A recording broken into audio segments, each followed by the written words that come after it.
उत्तर प्रदेश में मुरादाबाद के पीतल कारोबारियों को उम्मीद है कि फरवरी में पेश होने वाले केंद्रीय बजट में उनके लिए राहत के प्रावधान होंगे। उनके कारोबार में हो रही लगातार गिरावट रुकेगी। मुरादाबाद पीतल उद्योग के लिए मशहूर है, लेकिन लंबे समय से कारीगर मुश्किल से अपना गुजारा कर पा रहे हैं। बदहाली की वजह से कई कारीगर दूसरे पेशों का रुख कर रहे हैं। व्यापारियों का कहना है कि पिछले कुछ सालों से पीतल उत्पादों का निर्यात काफी कम हो गया है। वे सरकार से फौरन मदद की आस लगा रहे हैं।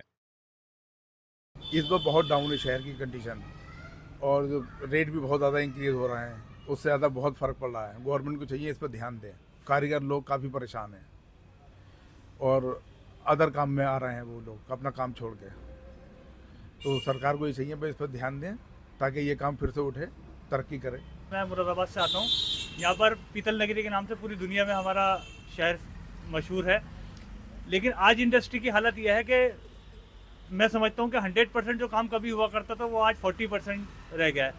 युवा परेशान है, मजदूर परेशान है, हर तबके का बंदा इस वक्त परेशान है। तो मैं सरकार से उम्मीद करूँगा कि आने वाले बजट में युवाओं का, मजदूरों का, जो नीचे तबके के लोग हैं उनका ध्यान रखा जाए। व्यापारी पीतल उद्योग के खुशहाल दिनों को याद करते हैं। उन दिनों उनका निर्यात चरम पर था। अब तो कई कारखाने लागत भी मुश्किल से निकाल पा रहे हैं।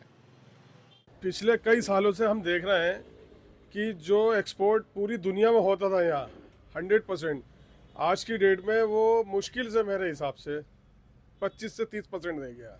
जो बड़ी बड़ी जो फैक्ट्रीज थी जो बहुत अच्छा एक्सपोर्ट करते थे, उनका एक्सपोर्ट आज बिल्कुल 20-25% रह गया है, जिसकी वजह से उन लोगों के अपने फैक्ट्री के एक्सपेंसेस हैं वो निकालना बहुत ज़्यादा मुश्किल हो गया है। तो मैं यही चाहूँगा कि बजट ऐसा लाए जिससे युवाएं और जो रोज़गार है वो ज़्यादा से ज़्यादा होना चाहिए।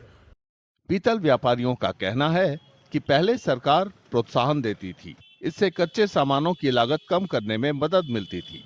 उनका कहना है कि अब सरकार से सहयोग नहीं मिल रहा।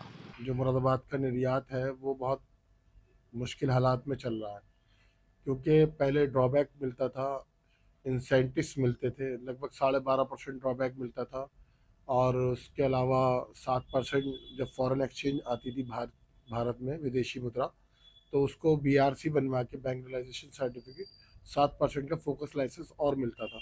अब वो सब चीज़ें ख़त्म हो गई हैं। उससे क्या होता था, जो महंगाई का असर था वो कहीं ना कहीं उस चीज़ों से पूरा होता था। केंद्रीय वित्त मंत्री निर्मला सीतारमण फरवरी में बजट पेश करेंगी।